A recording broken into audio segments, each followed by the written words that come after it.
invitarlos a que abran en el capítulo 6 de Nehemías, por favor. Vamos a estudiar los primeros 14 versículos de este libro. Y como título tiene, no todo lo que viene a nuestra vida como un regalo de piedad proviene de Dios. Pero ¿qué hemos estado viendo en este libro? Hemos visto que Nehemías venía desafiando ciertas oposiciones en los capítulos anteriores. Y hemos podido ver cómo Nehemías había mantenido firme, cómo él había mostrado ese carácter de todo buen líder, un líder sólido para la obra de Dios. Pero también este libro nos ha venido desafiando no solamente a ver los escombros alrededor de nuestras vidas, sino también a hacer algo al respecto.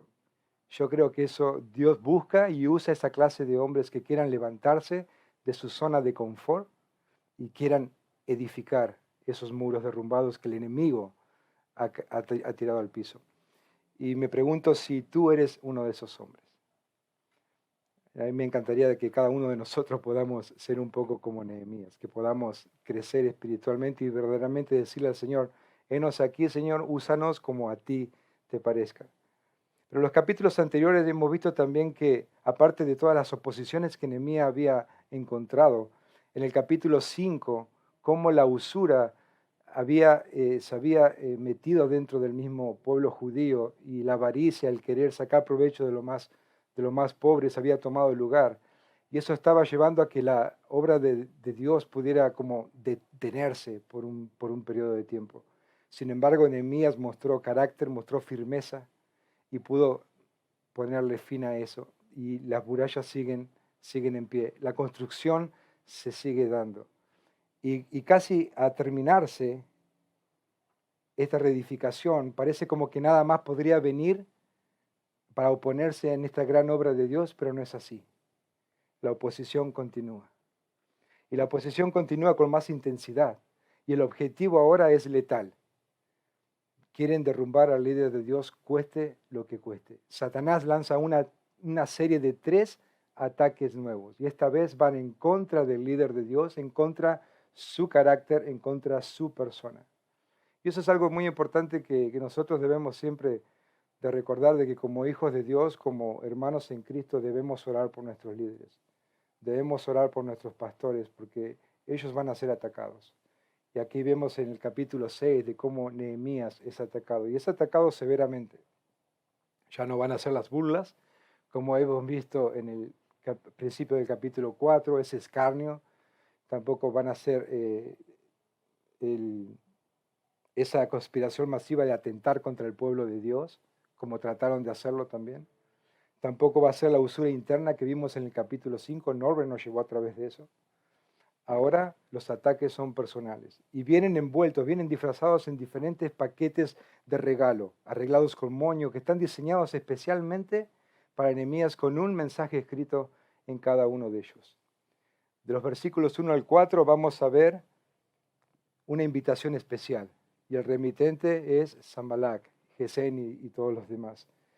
Y cuando tú abres este paquete encontramos la distracción, encontramos que quieren desenfocar a Nehemías, que quieren que él abandone la obra de Dios, como una posible alianza, como una posible reconsideración. En el paquete 2, que estamos hablando de los versículos del 5 al 10, al 9, encontramos los rumores falsos. Ya no es una invitación especial, pero se dice de ti, se crea la calumnia, la difamación para hacer temer a Nehemías, para debilitar sus manos, para que la obra de Dios cese. Y del 10 al 14 vemos la traición. Vemos como una propuesta seductora, el querer hacer pecar a Nehemías, el querer que él tema y arruinar su reputación y poner el pueblo en contra de él. ¿Para qué? Para que la obra no se lleve a cabo.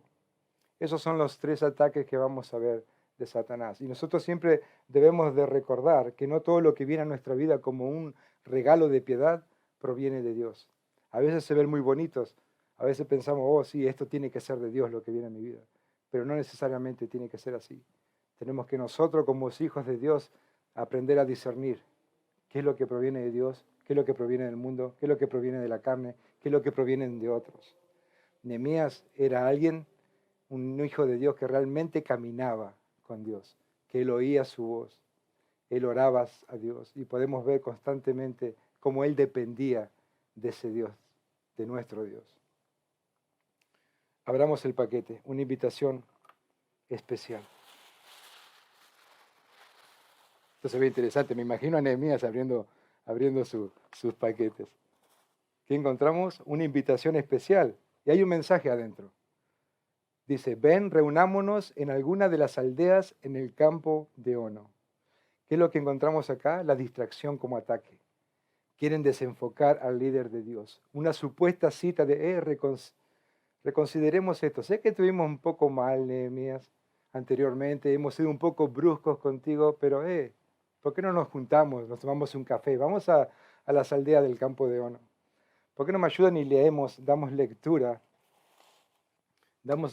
a los primeros 4 versículos de nuestro estudio? Y dice así la palabra de Dios.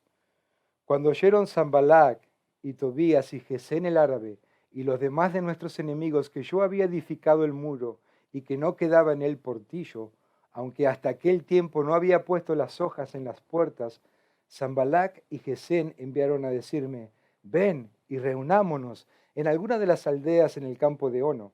Mas ellos habían pensado hacerme mal. Y les envié mensajeros diciendo, yo hago una buena obra y no puedo ir, porque cesaría la obra dejándola yo para ir a vosotros. Y enviaron a mí con el mismo asunto hasta 4 veces. Yo les respondí de la misma manera. Cuando oyeron, comienza el primer versículo.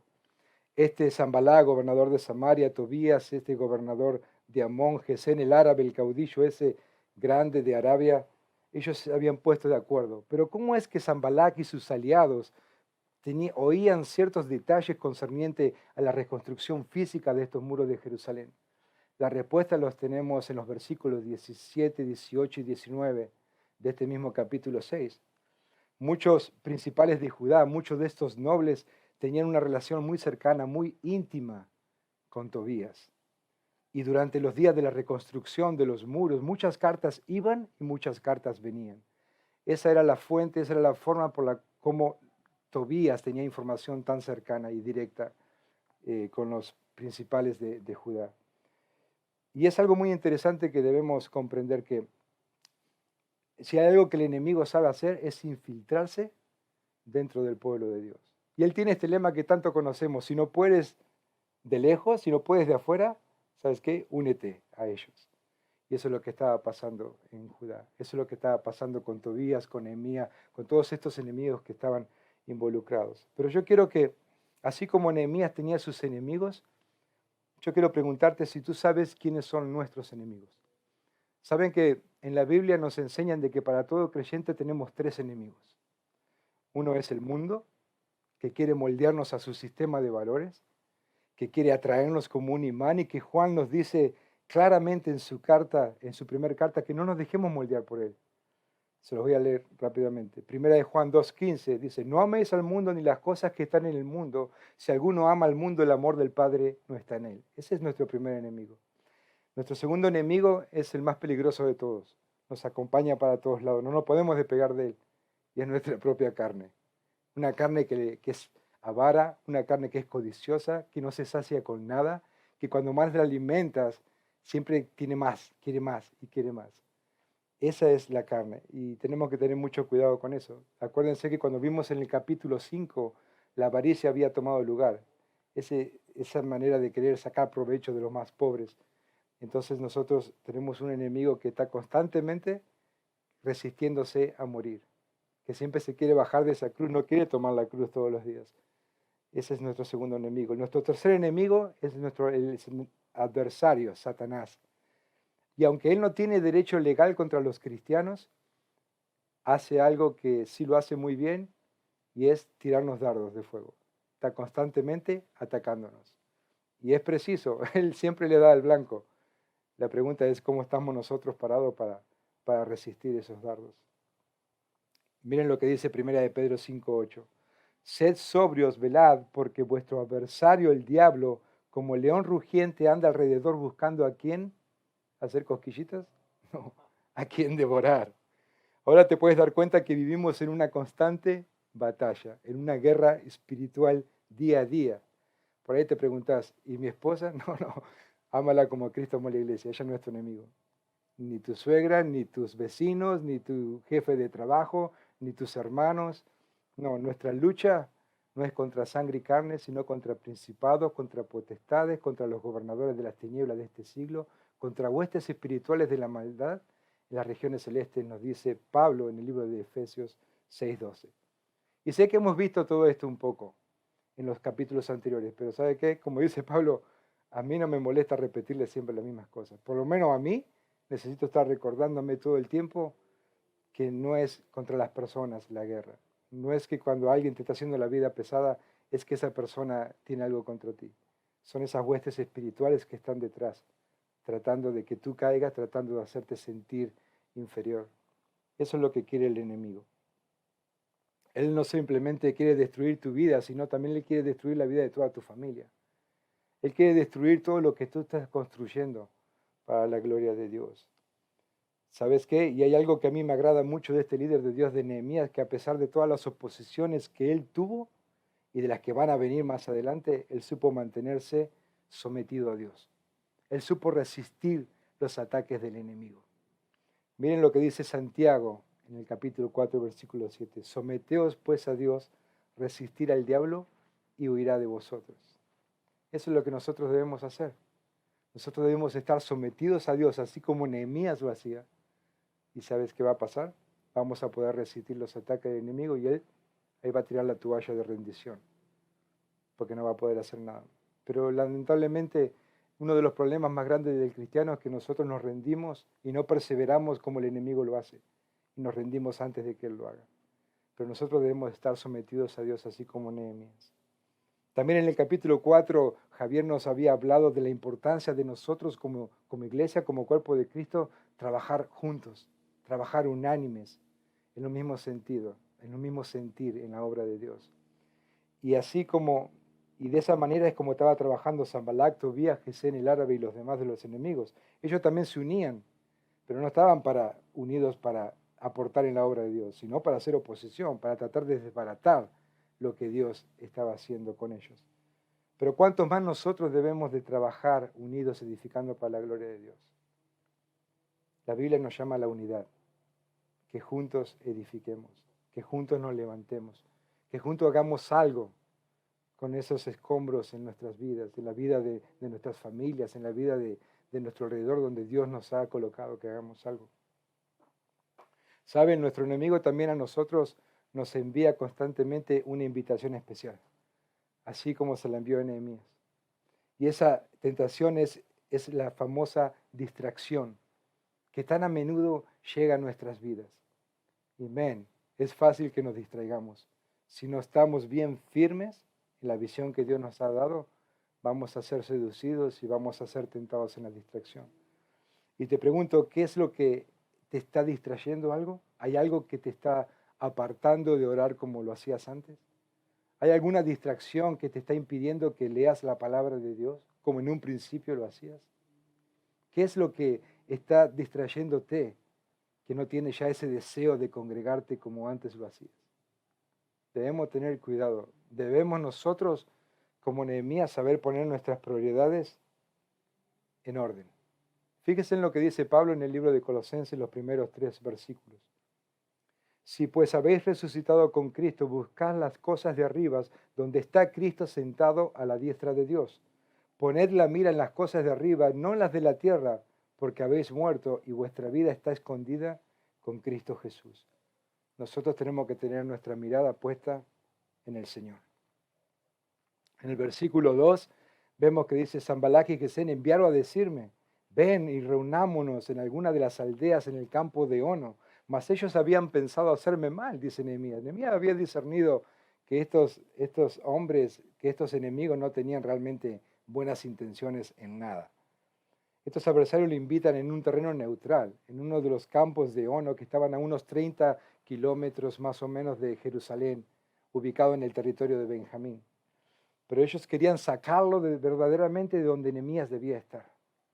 El líder de Dios tenía que estar en la obra que Dios le había puesto en su corazón a hacer. Y era levantar, reedificar las murallas de Jerusalén, esas murallas físicas. Sin embargo, ellos le dicen, ven, Nehemías, charlemos, relájate un poco, ¿sabes qué? Estás un poquito como fanático en esto de las murallas. Tómate un tiempito, ven, vamos a tomar un cafecito al campo de Ono.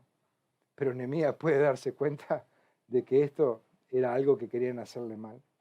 Una supuesta cita seductora de reconsideración o de reconciliación no era a lo que Dios lo había llamado a Nehemías. Dios no había llamado a Nehemías a hacer alianzas con los enemigos. Él lo había llamado a que reconstruya las murallas físicas de Jerusalén y la vida espiritual con la ayuda de Esdras. Más adelante lo vamos a ver. Nehemías discierne de que habían malas intenciones y querían hacerle daño. Probablemente le podría haber costado hasta la vida a Nehemías mismo. Debemos aprender a discernir, familia, de que no todo lo que viene a nuestras vidas en un paquete de piedad proviene de Dios. ¿Y eso cómo lo vamos a hacer? Estando en la palabra de Dios, en oración con Dios, en una verdadera íntima relación caminando con el Señor. De esa manera, andando en la verdad, vamos a poder discernir que no todo, a veces que es bonito que viene a nuestra vida, proviene de Dios. Pero algo muy importante que tú y yo debemos hacer, y es poner nuestras prioridades en orden. Y te lo quiero ilustrar de esta manera. ¿Alguna vez has tirado alguna piedra en el agua y cuando esa piedra cae en el agua crea como ondas? Bueno, ese centro sería Dios. Nosotros debemos mantener a Jesús siempre en el centro de nuestra vida. La siguiente onda sería tu familia, tu hogar, que es tu primer ministerio, mi primer ministerio. La otra onda que sigue sería la iglesia y así vamos sucesivamente. Debemos aprender nosotros a poner nuestras prioridades en orden. Versículo 3 dice así, y les envié mensajeros diciendo, yo hago una gran obra y no puedo ir porque cesaría la obra dejándola yo para ir a vosotros. Y enviaron a mí con el mismo asunto hasta 4 veces y yo les respondí de la misma manera. Qué insistente que es el enemigo. Dice, bueno, si en la primera no hizo caso, tal vez en la segunda, no, en la tercera, en la cuarta, y no va a quedar ahí, van a venir más.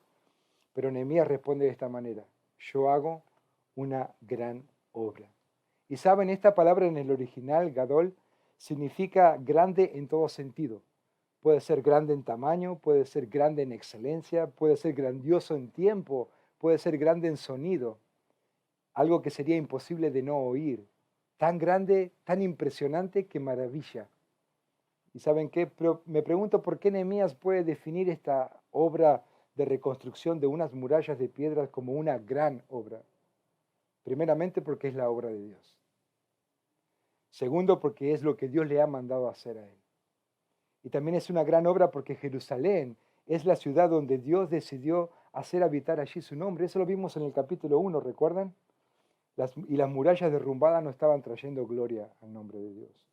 Es una gran obra porque la reconstrucción de esos muros provocaría que los demás se dieran cuenta de que Dios está con su pueblo, de que la obra fue hecha por él, de tal manera que provocaría pánico y temor a todas las naciones enemigas alrededor. Creo que todas estas connotaciones que vimos de esta gran palabra la podemos ver reflejadas con toda magnitud en esta gran obra de Dios, porque era grande en tamaño, era grande en tiempo récord, era grande que nadie podía dejar de oír, tan grande que todos quedarían perplejos, quedarían maravillados del poder de Dios. Y te pregunto, ¿puede el mundo alrededor tuyo ver que Dios está haciendo una gran obra en tu vida? De tal manera que queden maravillados de lo que Dios está haciendo contigo y conmigo. Yo creo que tú y yo debemos ser una iglesia que trastorna. Que todos puedan ver que somos diferentes. Que todos puedan ver de que Dios verdaderamente ha comenzado esa gran obra en ti y en mí. Que Dios ha comenzado esa obra maestra. Que nosotros somos su poema, somos hechura suya. Ese es tu deber y ese es mi deber. Dar testimonio de nuestro Señor. Que nuestra vida sea un poema verdadero y que todos puedan ver y maravillarse de la gran obra que Dios está haciendo contigo y conmigo. Dios comenzó en Jerusalén. ¿Sabes qué? Jerusalén es tu hogar. Ese pequeño remanente que Dios te ha confiado, para Dios es una gran obra que tú tienes que atender y que yo debo atender. Te pregunto si estás haciendo algo al respecto. Eso es algo que tú y yo debemos atender primeramente. Y es una gran obra que Dios también te tenga en el ministerio, pero no debemos de cuidar nuestra familia. Eso es lo primordial. Pero tú dirás, bueno, pero el pastor sí está haciendo una gran obra y yo que saco la basura no estoy haciendo una gran obra. No, te equivocas. No importa el tamaño de lo que te ha dado Dios, lo que te ha confiado, para Dios es una gran obra. Y todo lo que tú hagas y yo haga tiene que ser como para el Señor. Entregarlo todo. Amén. En el versículo 4 también vimos cómo le insistieron hasta 4 veces. Son persistentes y a veces se nos hace difícil decir que no. Me van a decir que no. A veces insisten, te invitan, dicen, vamos a tal lugar y tú como que dejas la puerta un poquito abierta. Pero miren, Nehemías como le dice, es bien simple. No, no puedo. Estoy haciendo una gran obra. Debemos recordar que nuestro enemigo es persistente, él es recurrente y va a hacer lo que esté a su alcance para poder distraerte, para poder sacarte a donde Dios te ha colocado para que tú hagas esa gran obra. No debemos de quitar los ojos en Jesús, el autor y el consumador de nuestra fe, porque si no estamos perdidos. Si no somos un blanco para Satanás. Si no, él va a hacer lo que quiere porque te va a tener en una zona vulnerable en la cual él va a poder manipularte de la manera que él quiera. Dios nos ha llamado a nosotros a hacer una gran obra y no a hacer alianzas con el mundo. Eso debemos recordar. Nosotros fuimos creados en Cristo Jesús para buenas obras, las cuales Dios preparó de antemano para que anduviésemos en ellas, nos dice Pablo en Efesios 2:10. Pero hablamos del segundo paquete, que es el remitente Sanballat. Y nos estamos hablando del versículo 5 al versículo 10. Vamos a ver qué encontramos aquí. Se ven muy bonitos los paquetitos. Se dice de ti, dice el mensaje, remitente Sanballat. ¿Qué encontramos? Una carta abierta. Y dice así, se ha oído entre las naciones y Gásmulo dice que tú y los judíos pensáis rebelaros y que por eso edificas tú el muro con la mira según estas palabras de ser tú su rey. Y has puesto profetas que proclamen acerca de ti en Jerusalén diciendo, hay rey en Judá. Y ahora serán oídas del rey las tales palabras. Ven por tanto y consultemos juntos. ¡Wow! Te quedas. ¿Qué onda con esto? Pero ¿cuáles son las intenciones detrás de estas palabras, detrás de esta carta? Calumniar, falsos rumores, se dice de ti. No hay nada concreto, no hay pruebas. Quieren difamar a Nehemías, quieren que él tema para así debilitar sus manos. ¿Y qué pasaría cuando eso? Cesa la obra. ¿Saben qué? Los chismes, la calumnia, la difamación, todo eso debilita nuestras manos. Debilita a esa persona que sirve en la iglesia. Leemos del versículo 5 al versículo 9. Entonces Sanballat envió a mí su criado para decir lo mismo por quinta vez, con una carta abierta en su mano, en la cual estaba escrito, se ha oído entre las naciones y Gásmulo dice que tú y los judíos pensáis rebelaros, y que por eso edificas tú el muro con la mira según estas palabras de ser tú su rey. Y has puesto profetas que proclamen acerca de ti en Jerusalén diciendo, hay rey en Judá, y ahora serán oídas del rey las tales palabras. Ven por tanto y consultemos juntos. Entonces envié yo a decirle, no hay tal cosa como dices, sino que de tu corazón tú lo inventas, porque todos ellos nos amedrentaban diciendo, se debilitarán las manos de ellos y la obra no será terminada. Ahora pues, oh Dios, fortalece tú mis manos. Estas supuestas invitaciones al campo de Ono o no funcionaron, no le funcionaron a los malignos, pero ellos no se dan por vencidos. Sanballat y sus minions tratan de desenfocar de una nueva manera a Nehemías. Ahora Sanballat mete la mano a su galera y que saca las mentiras, saca la calumnia, sacan los falsos rumores, tratan de intimidar a Nehemías para que él tema y sus manos se debiliten y la obra cese por completo. Esta es una carta abierta en la cual públicamente todos la podían oír. Imagínate que alguien publica de ti algo falso en Facebook hoy en día. Es algo público, algo que llega a los oídos de todos. Eso es lo que estaban haciendo estas personas. con el rumor de que Nehemías edifica el muro con la intención de edificar su propio reino y para proclamarse él mismo como rey. Eso era lo que ellos estaban inventando, eso es lo que ellos estaban creyendo. Sin embargo, conocemos por lo que hemos visto y como hemos leído el libro de Nehemías que no es así. Verdaderamente Nehemías era un hijo de Dios, era alguien que verdaderamente caminaba de una manera reverencial a Dios. Pero ellos querían poner también al pueblo judío en contra de Nehemías para que se desanimen y así la obra se debilite. Pero aplicándola a nuestra vida, esta estrategia satánica que vivió Nehemías también la vivimos nosotros, hermanos. Personas como Gasmus, personas que son especialistas en destruir la integridad de otros. Y es triste de ver personas así, sobre todo dentro del mismo cristiano. Personas que tienen ese objetivo de difamar contra otros, de hablar falsos, tratando de de arruinar su reputación,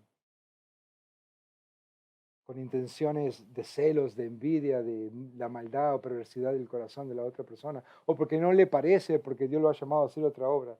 Debemos ser muy cautelosos.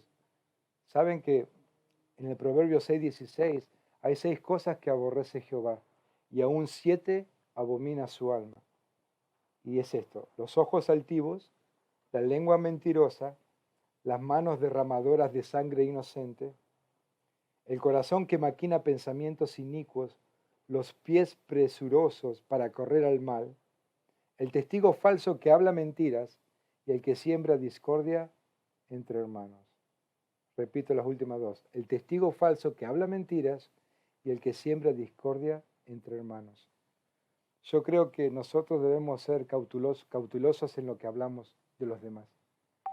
Tal vez no hay nadie que está difamando sobre nosotros o hablando mal de nosotros, creando falsos sobre nosotros, pero ¿qué tal si nosotros estamos diciendo algo en la cual estamos rompiendo la reputación de otra persona?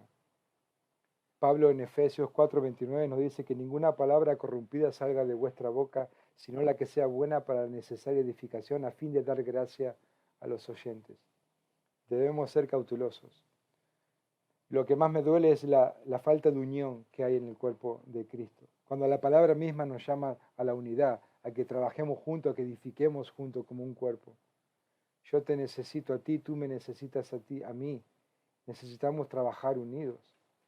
Cuando Jesús elevó esa oración al Padre, camino al Getsemaní, en el Evangelio de Juan 17:21 lo hace de esta manera: para que todos seamos uno, como tú, oh Padre, en mí y yo en ti, que también ellos sean uno en nosotros, para que el mundo crea que tú me enviaste. A veces nosotros mismos no estamos dando el testimonio que verdaderamente debemos de dar. ¿Cómo podemos ser discípulos de Jesús si no estamos amando a nuestro prójimo? De esa manera podemos demostrar al mundo de que somos diferentes, de que Jesús es nuestro Señor, de que Él vive en nosotros, de que Él ha transformado nuestra vida y que Él está haciendo una gran obra en nuestra vida. Cuando mostramos el amor, cuando somos diferentes a los demás. El versículo 8 dice: entonces envié yo a decirle, no hay tal cosa como dices, sino que de tu corazón tú lo inventas, porque todos ellos nos amedrentaban diciendo, se debilitarán las manos de ellos en la obra y no será terminada. Ahora pues, oh Dios, fortalece tú mis manos, dice Nehemías. De tu corazón tú lo inventas, le dice. Él le mandó también a su siervo Nehemías a decirle, ¿sabes qué? Todo esto son planes tuyos. Tú estás maquinando, tú quieres debilitar mis manos, tú quieres que la obra cese, pero no va a pasar así. No, tenía un gran discernimiento Nehemías. Él se identifica con el salmista David en el Salmo 31, 13, 14, que dice de esta manera: he oído cantidad de rumores sobre mí y el terror me rodea. Mis enemigos conspiran en mi contra, hacen planes para quitarme la vida, pero yo confío en ti, oh Señor, digo, tú eres mi Dios.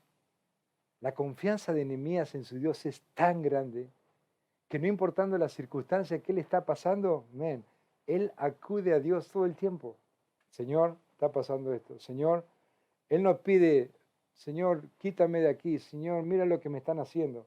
Él dice, por favor, Señor, fortalece mis manos. Y me pregunto si es así como oramos. Le pedimos fuerzas al Señor cuando estamos pasando en momentos, tribulaciones difíciles en nuestra vida, o nos quejamos. Dios no tiene el interés de quitarnos en medio de las pruebas que estamos pasando, pero sí tiene el interés de fortalecerte en medio de ellas. Y eso es algo que Nehemías conocía muy bien. Él caminaba en una íntima relación con Dios. No sé si te fijaste la ausencia de queja en las oraciones de Nehemías, pero en todo el libro de Nehemías no vamos a encontrar que él se queja cuando él ora a Dios. Él siempre pide ser fortalecido, él pide que él les dé fuerzas, él pide de que siempre sea él haciendo su voluntad. Nehemías entendía algo que tú y yo debemos entender, que los obstáculos que llegan a nuestra vida muchas veces son parte de nuestro entrenamiento. Lo quería ilustrar como una carrera de obstáculos. ¿Has visto alguna vez cómo entrenan los corredores de obstáculos? Cómo al principio los obstáculos tienen cierta altura y después le ponen una altura mayor y así va progresivamente y esas son parte del entrenamiento del corredor. Lo mismo ocurre con nosotros en nuestra vida cristiana. Cuando tú comienzas una obra con Dios, llega la prueba, llega el obstáculo de una altura y luego de otra altura y de una mayor altura, pero eso no significa de que vayamos a Dios a quejarnos, oh Dios, mire lo que me está pasando. Dios te diría, ¿sabes qué? Te estoy entrenando. Tú ni yo sabemos lo que mañana tenemos que hacer para el Señor. Y todos estos obstáculos, todas estas pruebas, estas tribulaciones son parte del entrenamiento. Y debemos de tomarlos como Nehemías lo hacía. El tercer paquete, del versículo 10 al 14, encontramos una propuesta piadosa. Y cuando lo abrimos, ¿qué encontramos? Encontramos la traición. Querer hacer pecar a Nehemías contra Dios. Y el objetivo es romper su reputación y poner el pueblo de Dios en contra de él. Leemos del 10 al 14.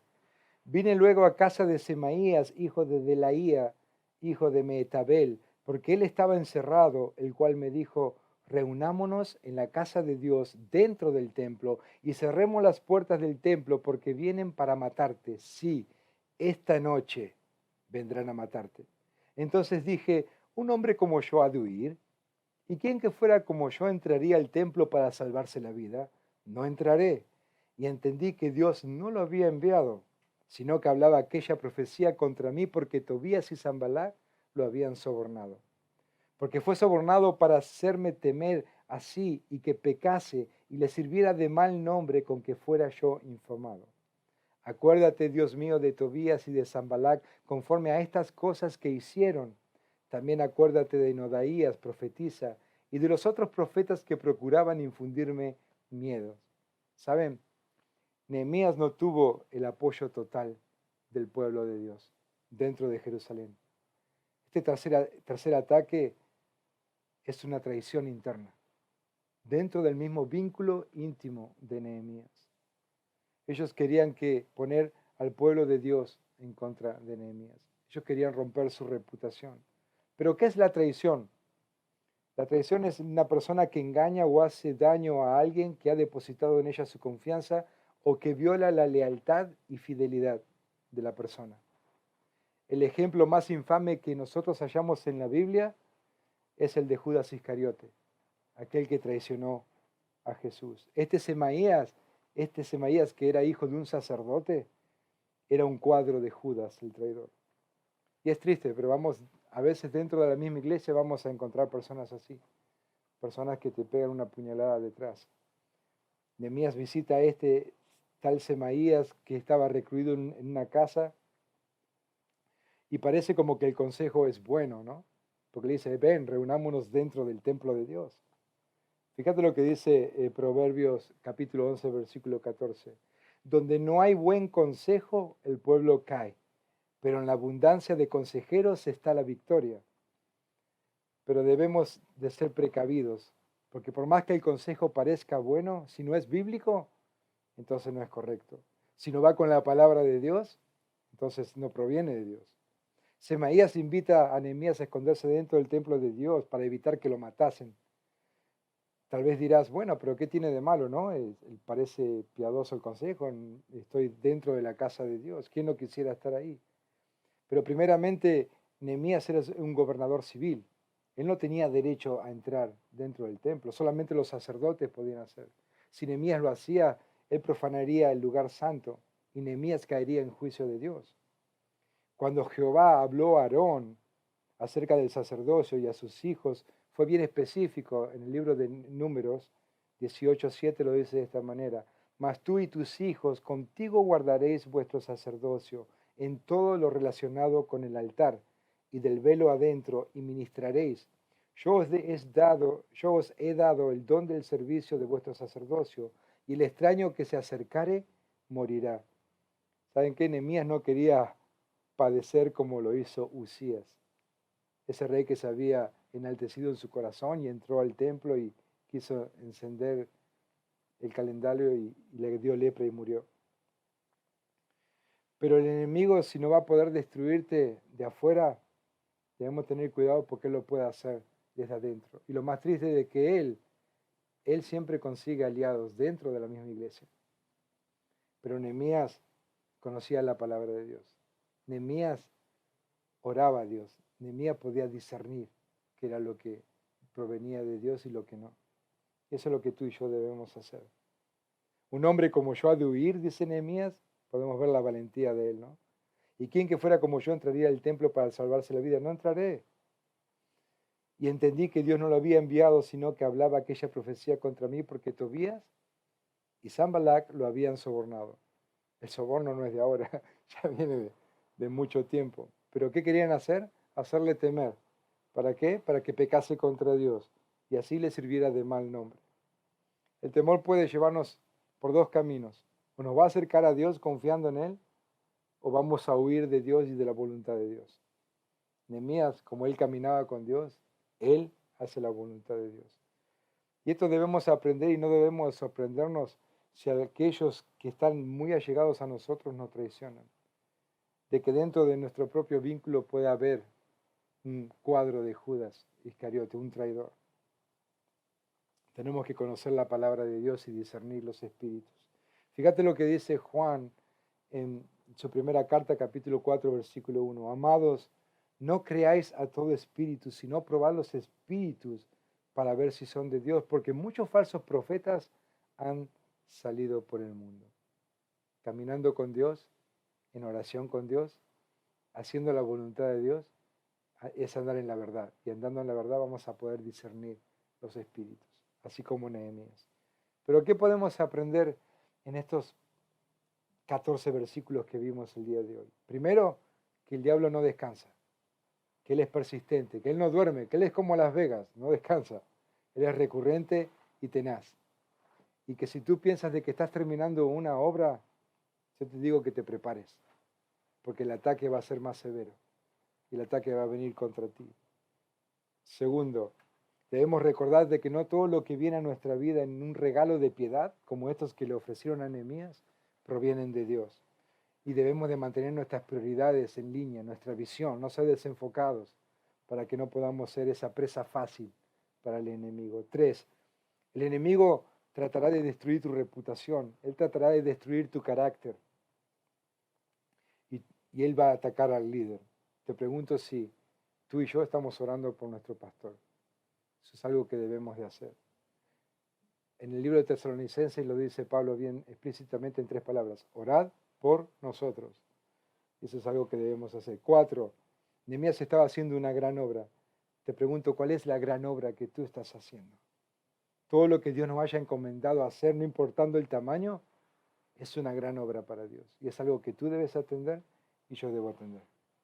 Y quiero que te lleves esto, que nada te distraiga de esa gran obra que estás haciendo.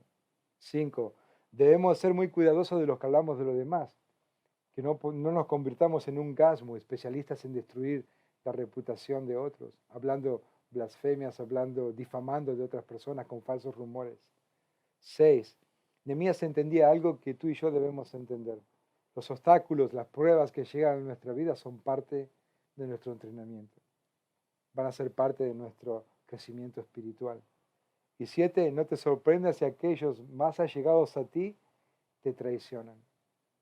Debes leer la palabra, conocer la palabra de Dios, debes orar a Dios, debes caminar en una íntima relación con Dios. Y debemos de recordar que no todo lo que viene a nuestra vida como un regalo de piedad proviene de Dios. Saben, ahora estamos entrando en Navidad, es un tiempo muy bonito, recordando el nacimiento de nuestro Señor, de nuestro Salvador.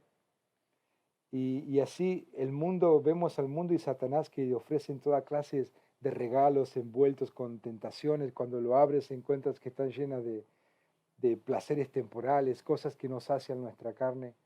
Y eso es lo que tiene el mundo, lo que tiene Satanás para ofrecerte. Y yo no sé si ahora hay alguien que no conoce del Señor o ha recibido al Señor como su Salvador, como su Señor, como su Dios. Pero ¿saben qué? Dios tiene un regalo para ti. Y ese es el regalo. Y muchas personas no lo quisieron abrir. Y Dios lo agarró y lo envolvió en una envoltura humana. Y Él vino y se hizo carne. Pero vino y se hizo carne para morir en una cruz por tus pecados y por mis pecados. Y la palabra nos dice que si tú crees que Jesús es el Señor, que Dios Padre lo levantó de los muertos, tú serás salvo. Si lo crees en el corazón para justicia y lo confiesas de tu boca para salvación. Y qué más bonito sería de empezar esta nueva Navidad sabiendo de que tú eres un hijo o una hija de Dios. Y me gustaría hacer una oración.